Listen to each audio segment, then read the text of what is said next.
I've got one flame to burn, one race that I can say I ran. Hey, good afternoon, everybody, and welcome to the 21047.com podcast. My name is Keith Cartwright. I am the host of this show, and I'm really glad to have you along listening in today, wherever it is that you're listening and whenever it is that you might be listening in. Today's episode is sponsored by my friend Kimberly Caldwell.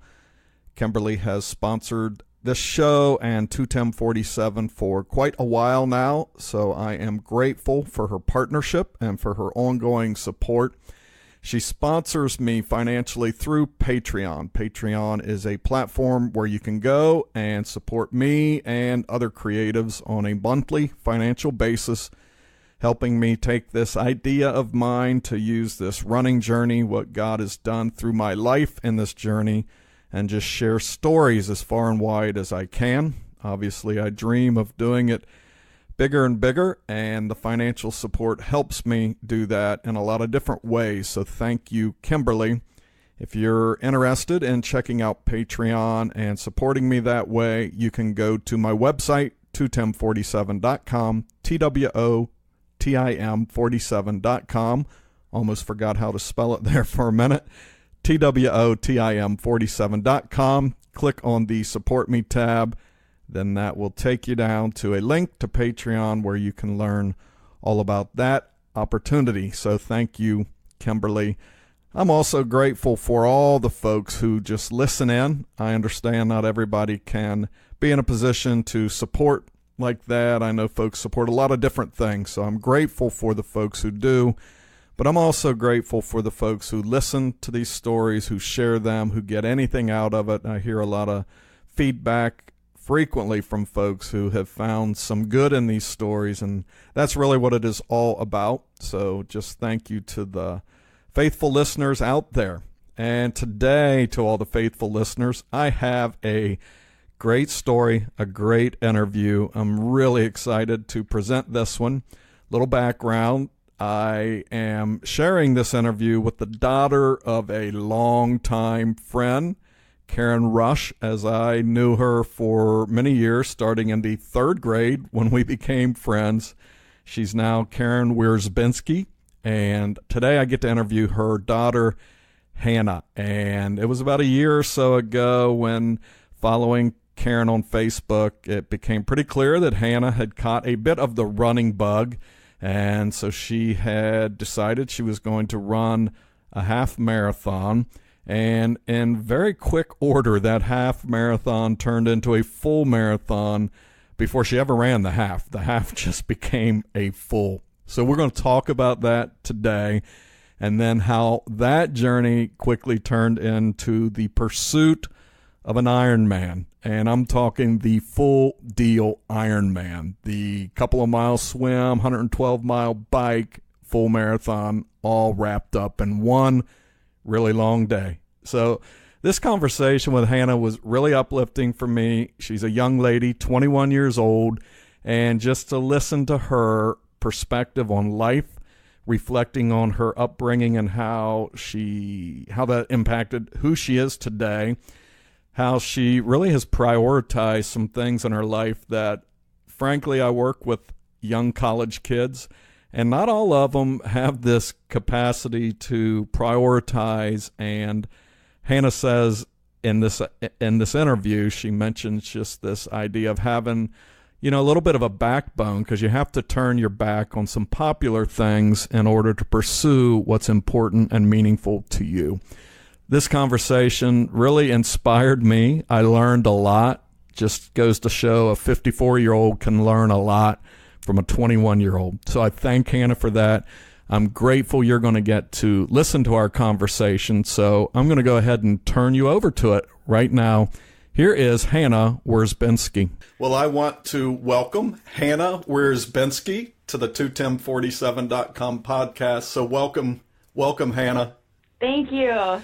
It's so good to be here. Yeah, so let me go ahead and just say this before we start. I'll do this podcast and I'll feel older than I ever have on a podcast, I think, because Hannah is the daughter of literally almost a lifelong friend of mine. I met her mom, Karen, when I was in the 3rd grade, and we went to school together all through high school and have remained friends, especially in the social media world, which is awesome because you get to reconnect years later with dear friends like that. And so then through her, I've kind of got to watch her daughters grow up, including Hannah here. I remember following you through high school sports and then all the way to last weekend when from afar and virtually I got to watch you finish the Ironman Wisconsin, which was a very, very cool thing to be a part of.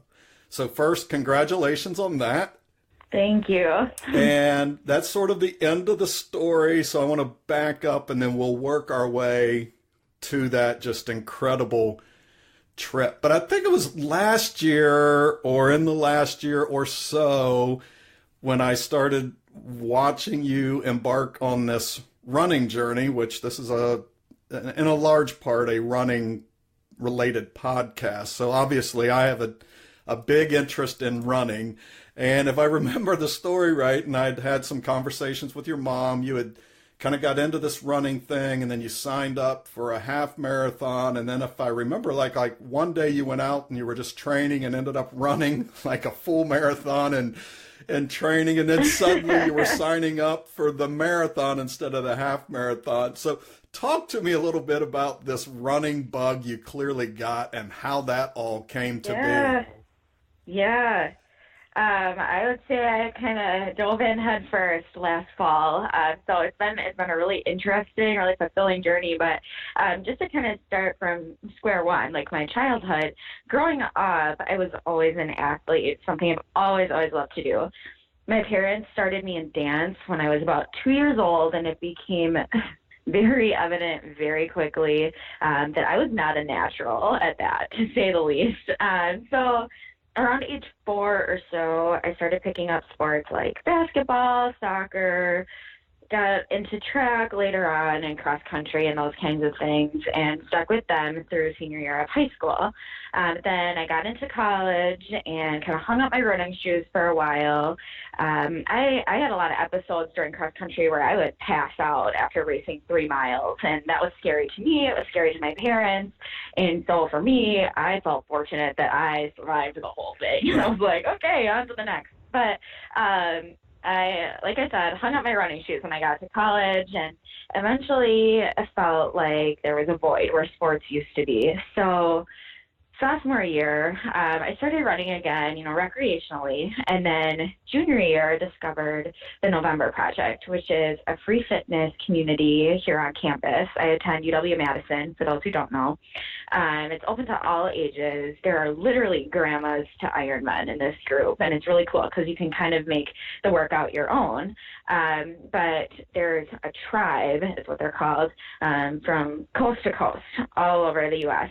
And I would say that they're the group that really challenged me to challenge my boundaries. And so that's where last fall I kind of got the bug to start training for a half marathon, and I did. So once the miles started getting a little longer, I did a little more group training and went out for a training run with a friend who was also training, but for the full. And so I said, okay, I'll run 13 with you, and then I'll just go home. You can keep running your 20 miles or whatever they went out to do that day. And then I was still feeling good after 13, and so I said, okay, I'll stick with you for your 20. And so I did that, and then by the end, we were like, well, what's 6 more at this point? So we did that. And then we got home and texted each other and said, well, okay, I guess, maybe you should have switched your bib to the fall at this point. So I did. And fall 2017, that marathon was my favorite day of the whole year.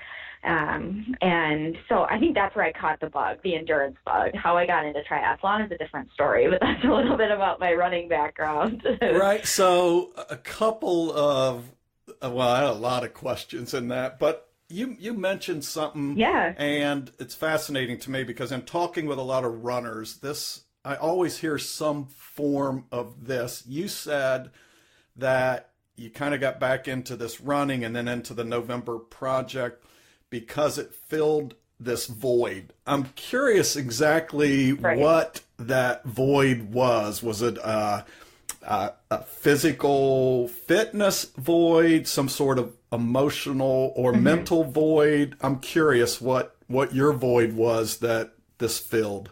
Right. I think for everybody has a different reason for running or for doing physical activity or taking on, some kind of training. And for me, I love having that challenge out there, that little carrot or incentivizing thing that's a couple months out. And for me, those are races. So for me, feeling like I didn't have something to work towards was difficult for me. And so ever since I got back into running, I've felt like I have a challenge. For me, it's kind of a rush. It's like, if I sign myself up for a marathon, which is something I've never done before, there's a little bit of uncertainty. Like, am I going to be able to finish this? And the only way to guarantee that is to get myself in my tennis shoes and out running several times a week. And same with the Ironman. I can't say that every day I had a training session that I really, really wanted to be out there. You kind of burn out after a while, you get tired, life gets busy. But I knew that in a couple weeks, a couple months, however far away I was from the race, that race day would be less miserable if I went out and did my training that day. And so to always have that challenge was, kind of like a thrill for me. And it was very fulfilling. And I found that my attitude changed. I felt fulfilled. I was more productive in school, all these different things. Just having something in the background that kind of like fueled the soul.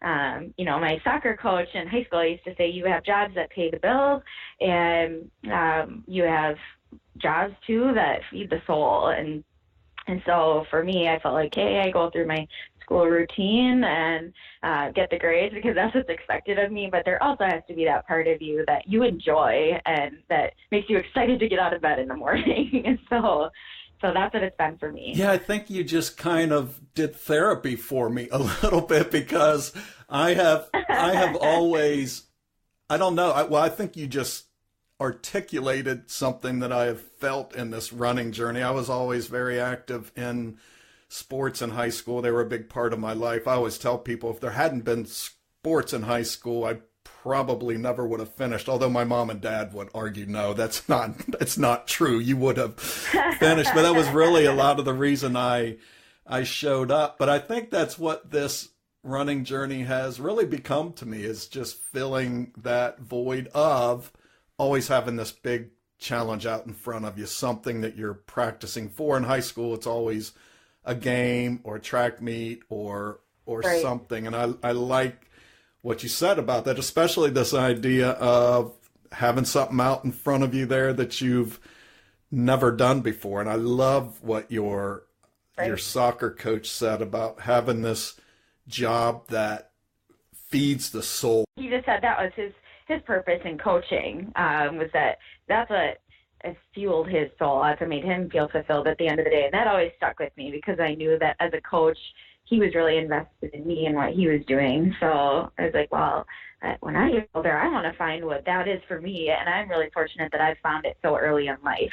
I think for some people, they find it a little bit later, but it's really, really cool when you find the thing that makes you wake up when your alarm goes off and go, yes, now I get to work towards the thing that really makes me feel fulfilled every day. So no, I could go down a whole other tangent on that, but I interviewed a high school teacher several months ago. She helped one of her special needs students run his first 5K. But in that conversation, she was telling me how she was part of this high school senior class there in Chapin, South Carolina, that they all went or a lot of them went and ran a half marathon together. They trained and then they ran it together. And in that conversation, I told her that I think it ought to be required that all high school students train and run a half marathon, because I think it does help you. Mm-hmm. If it doesn't help you discover this thing that feeds your soul, I think it at least helps you understand that you're far more capable as you leave high school and ready to take the challenges of the world. I think in training for something like that and getting up and doing it the days when you really don't feel like it, I'm not sure there's much better preparation for life than doing that. So talk to me a little bit. You mentioned that this has really helped change your attitude. Talk to me a little bit about this attitude change that's happened and what that looks like and how all of this has really impacted that. I'm a much more positive person, and I think any fulfilled in what they're doing, would be a job, a sport, a friendship, a relationship, anything. The more fulfilled you feel in your endeavor, the happier, obviously, you're going to be. And so, for me, it's fulfilling. It's energizing to be accomplishing things every day and pushing the boundaries. And, that's what makes me tick. And everyone has their own thing that makes them tick, be it, hobby, if they love what they're doing at work. I have friends that are super into their major and that's just what they do all day.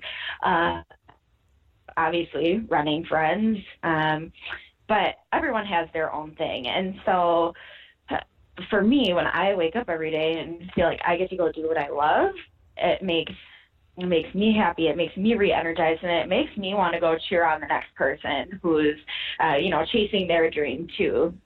So you say this is what makes you tick. I'm always curious. Were you born with this sort of drive? You talked about dancing at 2 years old and kind of quickly figuring out, that's not my gig here. But is this something you think that was developed in you over time? Sounds like your mom and dad really encouraged you to stay pretty active. You were active in sports. I'm always curious because people will listen to this and hear, boy, she just loves getting out of bed, loves going to go run, loves chasing all these big things out there. Do you think that's something you're born with, something that gets developed over time? Where does that come from? So my parents did an awesome job teaching me to walk on my own 2 feet. Since I was young, they wanted to make sure that I was independent enough to be the source of my own happiness, the source of my own achievement, those kinds of things. And they let me learn by doing. So they definitely shared their 2 cents with every decision that I ever made, but they allowed my sister and I to really make our own choices and learn from the good, the bad, and the ugly. So I learned through experience what I valued, be it physical activity, be it partying, be it, achievement in school. I was able to invest my time however I wanted, make decisions however I wanted, and then learn from the consequences. So, in training for an Ironman, it's tough to juggle work, school, social life, all those kinds of things. And it involves sacrifice inevitably. So I had to do some soul searching and discover what was important to me. But I'm very, very thankful for my parents and my upbringing to know what made me tick. I think it's always been an internal thing for me. Fitness and health and those kinds of things are something that I have always prioritized since I was young. But I do think it comes down to a nature versus nurture type thing too. I think there are both parts of it. My parents were always really supportive, and that definitely helped. But I think a lot of it just comes from within. So it's a personality trait too. I think, being competitive, being driven, being goal-oriented towards certain things. And this happens to be a priority of mine. So. Well, that whole personality thing, some of it is foreign to me as a endurance runner, because this whole idea that you signed up for a half marathon, then you went out for a training run, 13 miles, and then you get talked into going 20, and then, oh, what the heck, let's just go do 26. And then all of a sudden you're signed up for a marathon instead of a half marathon. Then you go run this marathon, smiling at the finish, saying this is the best day of the whole year. And, I just kind of juxtapose that with my whole experience of it was the longest day of my life. I crossed that finish line, said I will never do this again, which I have. But I am curious then, how soon after that and what after that led you say, I think I want to do an Ironman now? Right. Yeah, that is the question, isn't it? It is a question. I get that question a lot. It is a question. Yeah. I'll never understand people that, like I said, a marathon has been tough enough for me. So the people that say that's not tough enough, I think I need to throw in a 112-mile bike ride and a 2.5-mile swim just to make that run a little bit more difficult is just hard for me to comprehend. So I'm anxious to hear that story, Hannah. So, I guess not everything in life works out as planned. So, I finished the marathon, was obviously on this big running high, like most people are, after completing a big race like that. And then noticed pain in my foot. Went to the doctor. They said, you have stress fracture type symptoms. You need to pick a different sport for a while. I said, no, I don't want to do that. They said, well, then there's no way you're getting better until you do. And so finally, my hard-headed self got in the pool, and I got on the bike and thought, okay, this isn't so bad. I think I could do this. So the idea of triathlon popped into my mind, and being more of an endurance-oriented athlete at that point, obviously the Ironman was an idea that I kind of started toying with. And then it wasn't until New Year's I was talking to a friend who is a cancer survivor, and we kind of got talking about his experience and how it had changed his whole perspective on life. And his whole philosophy is that we have nothing to complain about. We are so lucky. We don't know how many days we have, but we know that they're numbered. What's the point of waiting to chase your dreams? Those kinds of things. And that really, really resonated with me that night. And that was January 1st. That we had that conversation, and January 9th, I signed up for the Ironman. So I toyed with the idea for about one more week, but I really credit that conversation for being, one of my most significant motivating factors for signing up. And it's so true. You really never know what life has in store for you. And I never want to look back and say, oh, well, if only I would have. And so I think that's why, as a 21-year-old, I've signed myself up for this crazy stuff. It's, not typical for a college student to do these things, but they're things that are on my bucket list, and I figure no better time than the present. So right. So that's kind of what got me into it. Yeah. You talk to me a little bit about, because that's what floors me in training for marathon, and next weekend I'm running my first ultra marathon, and congratulations. We'll see.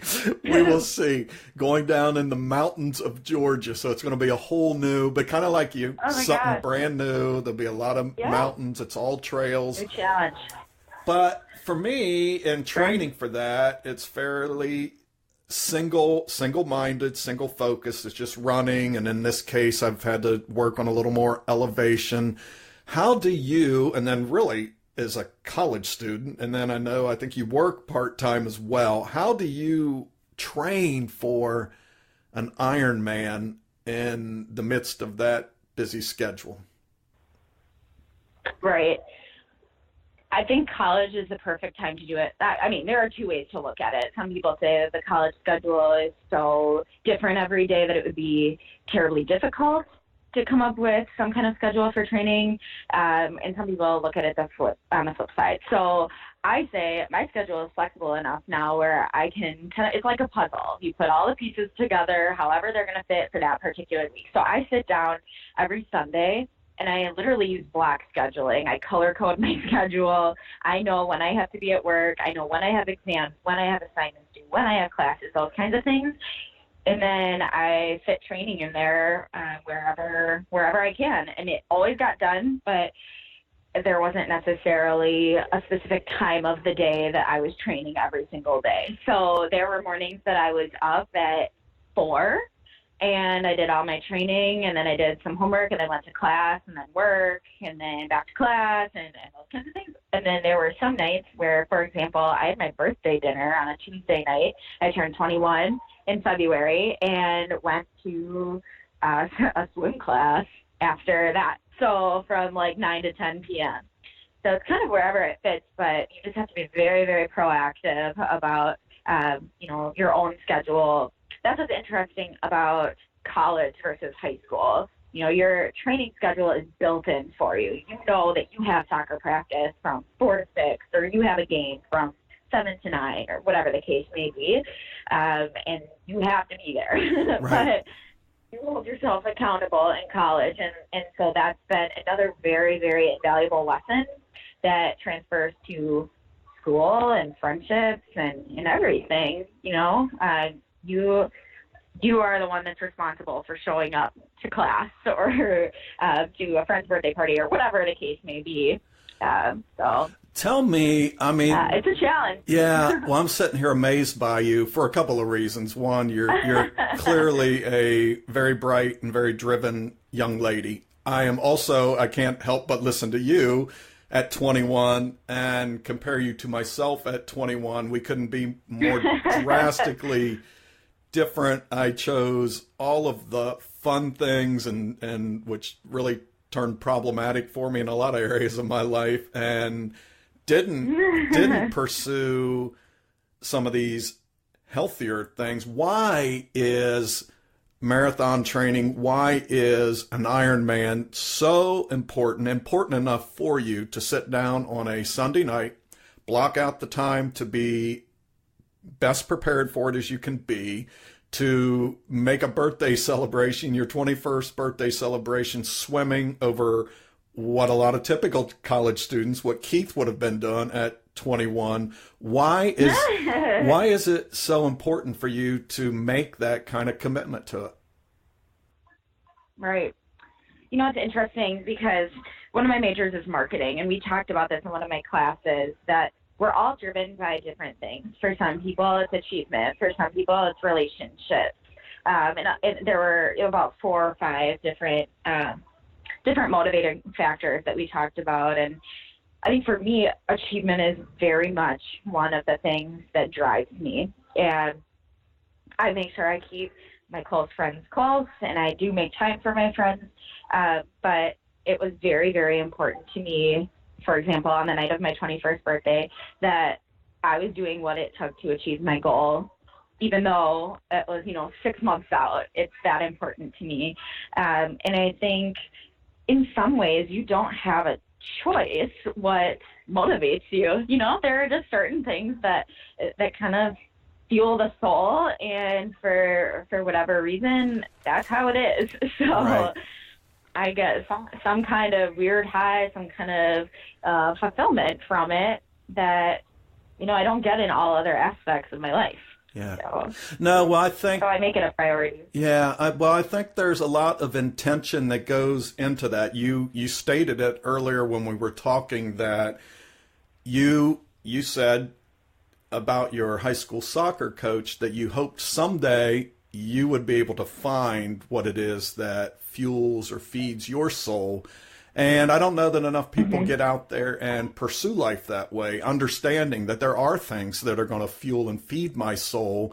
And that I think too many people settle into a life of work, go home, just fall into this flow of life without ever wondering, is there something out there? And for me, I just believe we've all been gifted with some different passions, some different talents, and I think it is up to us to explore life. And I think that's where, as a parent, for me, and I got young boys, 9 and 11 years old, I am very, very intentional about helping them explore and discover what they're good at, what they're going to be passionate about, because I know that if they ever discover what they're passionate about, what feeds their soul, they'll start making a lot of really good choices after that, because you will not stop at satisfying that and feeding that. Once you discover it, exactly, you will keep going. And I think I give your mom and dad a lot of credit for giving you the opportunity to grow by learning, grow by experiencing. Right. I think that's important in discovering what feeds our soul, what fuels our soul, what ignites us. I think too many young people get put in a box and kind of guided in a particular direction, or maybe not guided at all. And I just hate that too many of them, in my eyes, just don't ever discover what that passion is, what gives them that fire. So, right. And I think especially in college, it's easy to go with the flow. You go to class, then Thursday rolls around and it's time to go to the bars, and because that's what everybody's doing, and same thing on Friday and same thing on Saturday. And, to each his own. I am a total believer that people should do whatever makes them happy. I do not think that every person on planet Earth should be living their life like I do. I just know that that's what makes me happy, so that's what I choose to do. But I think it takes kind of a backbone to go against the grain a little bit and say, you know what, nope, I have a long run in the morning, so I really can't tonight, but I will, tomorrow night, or whatever the case may be. And it takes a little bit of going against the grain and exploring, one, to figure out what you're passionate about, and then two, to make it happen. Yeah, no, a couple of things. Absolutely, it takes backbone. I work part-time at our local college here as the alcohol and drug education coordinator, and most of that role is I work with the students who are not out training for marathons. They're out doing the bar scene and the drinking and then getting in trouble for it. And so then they come spend some time with me. And because of that, I'm going to argue with you a little bit. I think a lot more college students ought to be living life the way you are. And I'm not just saying, but I don't mean that just, and they ought to be all out training, but I think they ought to be finding something that fuels them more than alcohol or drugs or whatever other unhealthy choices they pursue, instead of something that, because obviously they're doing those things because they get some short-term fueling out of that. Right. But you're doing something that clearly is a lifelong opportunity for achievement, for passion. And so I hope you have a lot of friends and folks around you who are watching you and being inspired by you. Talk to me a little bit because one of the things that stuck out to me as I watched from afar this triathlon, this Ironman experience, you had a lot of folks there. Your family, obviously, but looked like a lot of friends. You used the word tribe a little minute ago. Talk to me about what it meant to have that tribe with you, and how important has this running community been to you, the Ironman community, in helping fuel that passion you have? Right. I've tried for the past week to come up with the words to articulate what that meant to me. That race on Sunday was one of the hardest, most challenging, most rewarding days of my 21 years of life. And to have familiar faces there, supporting the dream, watching me literally chase the dream, was something that I don't think I can ever, express my gratitude for 100%. It was the coolest feeling to see friends, family, coworkers, and, those kinds of people, one, at the race. And then I checked Facebook afterwards, and I had, family from afar. I had, my mom's friends like yourself following me. I had people from my dad's work, and the network just extended so much farther than I ever thought. And it really resonated with me because I watched how people supported me. I was like, wow, this made a difference for me, people supporting me through my highest highs and lowest lows and everything in between that day. I need to make it a point to do that for other people too. So I think as much as it meant something to me, I learned from it that it's something that really is important. And I think a lot of times we get wrapped up in our own endeavors and our own challenges. And life is busy, I'm not taking away from that, but I think it's so important to take a step back and recognize what other people are doing, the other hurdles that they might be climbing, and cheering them on along the way too. Yeah, it's funny you say that. When I finished my first marathon a couple of years ago at Richmond, I was one of the last people in. There were about, I don't know, I was in the final 20 out of thousands. But one of the most meaningful moments and meaningful pictures of my life is me running down the final hill through the city, the last 50 yards or so, and 25, 30 friends had jumped the barricades and were running with me to the finish line. And like you, I love what you said there, that I learned something in that. There's two things. You talk about being achievement driven, and that's certainly me. But I have found that achievement really is meaningless if you can't share it with people, especially people who are close to you. I think that's what makes achievement meaningful to me. But the other thing I learned from that, I will never, ever, ever be at a race again, especially a marathon, and not be there cheering those final folks in. Because one of the things that struck me even in that moment, after I'd been out there almost 7 hours, was all of the people who were coming in after me who really had nobody. And I thought, who does that all? And I knew all day I had that tribe of people there supporting me.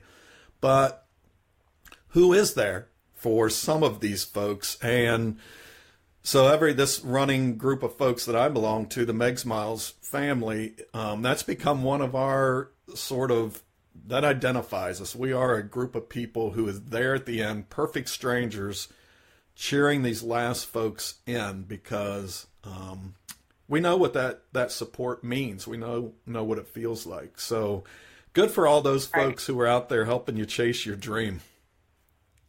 Yeah, it seriously meant the world.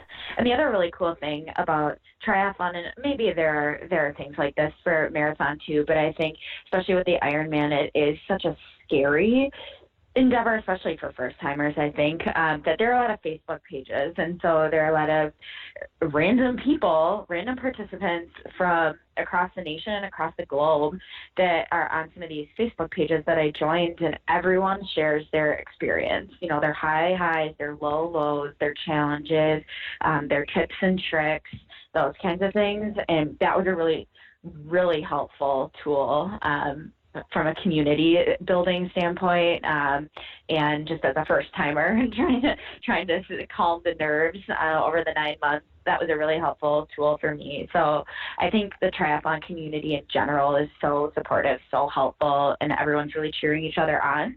It's an individual sport, but everyone really is out to protect each other's best interests, and that's really cool too. It's a transferable for life.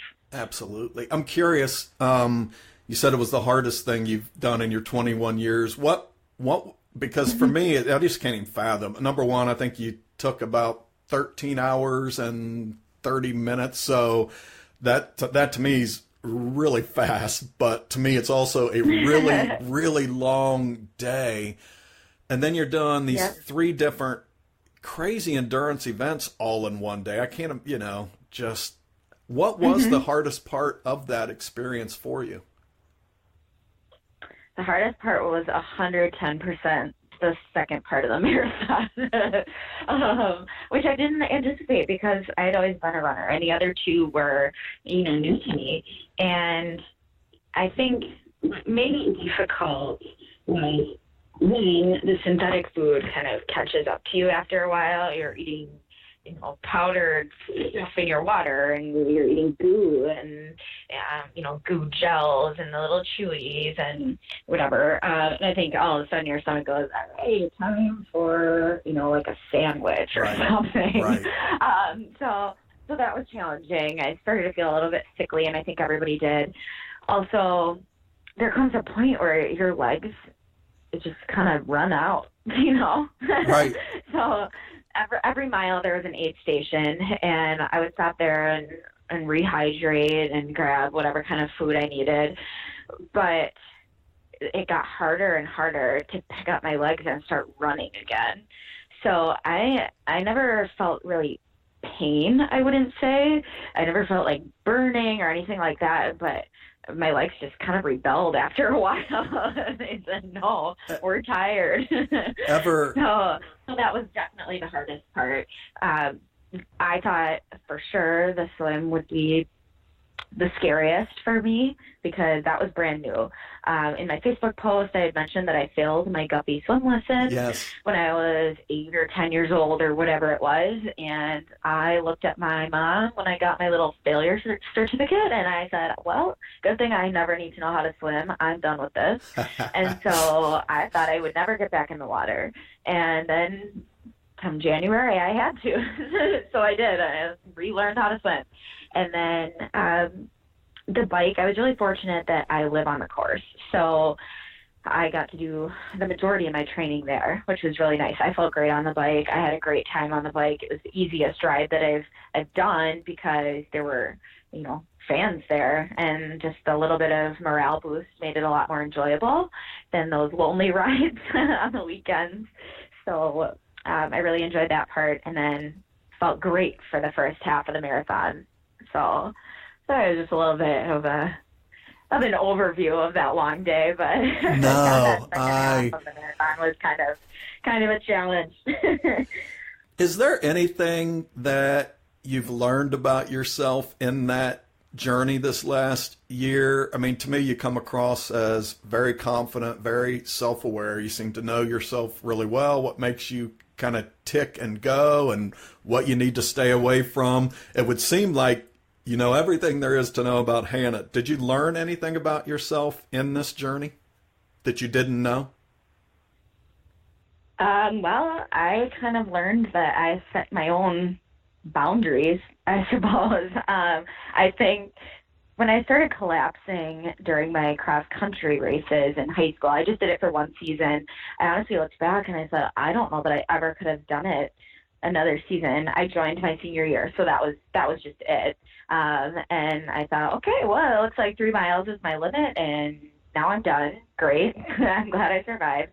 And then I kind of started pushing it a little farther and a little farther, and I really credit November Project for that because I watched ordinary people doing extraordinary things. 1 year ago, almost to the day, I was talking to one of my friends now, one of my close friends who had done the Ironman, and he walked me through his whole experience and shared his recaps and those kinds of things. I was like, but you know what, you're a person just like I am. Why couldn't I try to do that?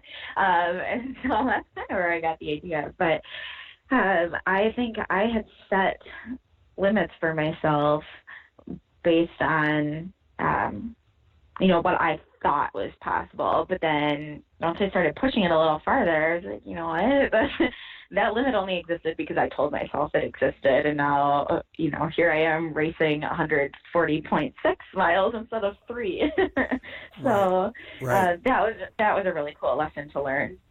Well, because you've kind of told us you're somebody who loves to have these challenges out in front of them. And because you've just said, well, I've kind of opened up these, there are no limits, it's open. I am curious now that you've completed this, if you had thought about it even at all beforehand or after, what is next? Kind of, do you have anything in mind now that you're pointing yourself toward? Yeah, that's a good question. Yeah. I've gotten that one a couple of times since I finished. They're like, okay, well, what can you possibly sign up for now? Right. Which it's funny because I found myself a coach who happens to be kind of similar in terms of signing up for the next the next challenge. Yes. And so she's fierce. Yes, that she is. The night of or the night after my race and said, how are you feeling? And I said, hey, a little dehydrated, but better than expected, blah, blah, blah. And she goes, well, that's good to hear. So how do you feel about racing Ironman Australia with me in May? So that's the next one on the radar. She has signed up for it, and I'm kind of working through the logistics, and obviously it's a financial commitment too. So as a college student, I'll be working my way to pay those bills. But that would kind of be the dream for me. I didn't study abroad like the rest of my friends. This was kind of my adventure, to fill the void while they were gone. And I feel like maybe this is my chance to see the world a little bit and do what I love at the same time. It feels like a best of both worlds scenario for me. It might be a worst of both worlds scenario for someone who hates training, but I love it. So I'm really excited about the opportunity and would love to make it work, but we'll see if the stars align on this one. That is awesome. I'm rooting for you there. That sounds like a great next step. And Yeah. I we're am looking actually to kind of Go ahead. we're No, looking go to kind ahead. of fund the whole endeavor by finding a charity too in Australia and working to fund both our registration and work towards this charity. So I think that would be a really cool part of that, because obviously that would be motivating both for my coach and for me to get ourselves to Australia and to help people along the way. So there are just a lot of very cool, very impactful parts of this opportunity that I'm looking forward to. So hopefully it all works out, but stay tuned.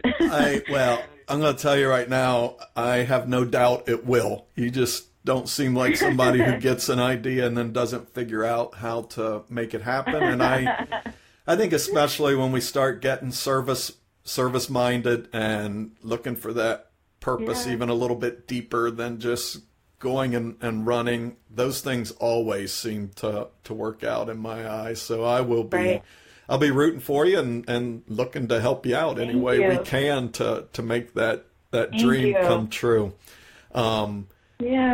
Because I'm really, really grateful we had this conversation today. You are an incredible young lady, not just because you just did an Ironman, which I just sit and continue to shake my head. But like I said, I work with a lot of young people, and there's a lot of young people who give me some hope for the future. But talking with folks like you, you give me a lot of hope for the future. And it gives me hope as a parent, because I find myself, I think, subscribing to a lot of the parenting philosophy that your mom and dad did. And so talking with somebody like you, I think, okay, this has a chance to work out okay.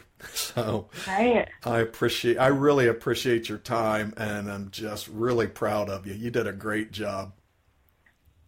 Oh, thank you so much. It means the world to have a support system full of people like you and my parents. And obviously, since day one, they've been around. But I just can't even put into words what it meant to see the Facebook posts and the faces on race day and the text. So, it's not doable. This 9-month journey is not doable without all of that. So thank you to you, and thank you to anyone listening who was a part of that journey, because I truly would not have crossed the finish line without all of that. So thank you. Now, well, you keep up the great work. We will look forward to seeing where this goes. Like I said, I can't help but be curious. This is somebody, just like I said, I don't know, a little over a year ago, I was fired up when your mom said you'd signed up for a half marathon, and then that just this thing just keeps escalating. So I fully expect to watch you run across the United States or something next year, the way this is going. So go get Australia first. Go get Australia first. Yeah. That's Hannah, the goal. Yeah, well, you have a great day. Thank you so much for the time out of a really busy schedule. And again, keep up the good work. Absolutely. Thank you so much for the time. And it was great talking to you. And thank you to everybody listening. I really appreciate it. All right. Have a good day, Hannah. Bye-bye. You too. Bye-bye. Bye. Well, I hope you agree with me. What an inspiring young lady Hannah Wierzbinski is. It really makes me proud. Right after I had that interview with her, I messaged my friend Karen and told her, frankly, I had a bit of a tear in my eye sending the message that I was really moved by that conversation. And yes, it was inspirational as a runner, inspirational as a guy who likes to chase after my own goals and achievements. But more than that, just this young lady reflecting on the role of parents in her life, the role of community in her life, and it just gives me a little hope. I got 9 and 11-year-old boys, so it just gives you some hope that if you do some of the right things, if you try to set your kids up to make independent decisions and just experience life and learn from it, that some good things can follow from that. And I think Hannah, just listening to her, you can tell she's really a quality young lady, and I think there's some really big things in her future. Anytime at 21 you can sit down and start prioritizing what you want in life, block out a plan, color code it like she said she does on Sundays, which that's one of the things I learned from her. I've decided I think I need to do a little bit more of that, just blocking out some very intentional time during my week to pursue some of the things I'm passionate about and want to accomplish in my life. So thank you, Hannah, for that. And just thank you for being a source of hope for some of us older folks out here who sometimes look at this younger generation and say, where are you all going? What are you all up to? Looks like some of you are going to lead us in a really good place. So thank you. I hope all of you took something from that.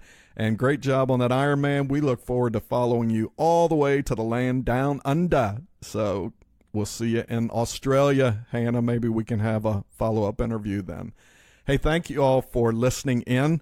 I hope you all have a great week. I'm actually recording the closing to this from Dalton, Georgia, where Saturday I'll be taking on the 35-mile Georgia Jewel, my first ultramarathon, my first time running in mountainous terrain. So that should be really interesting. I'll be back next week to do a podcast that will just focus on this ultra journey. No interview, just me. I hope I'm coming with a happy story, but either way, it's coming with a happy story. I'm going home happy. That part I can commit to.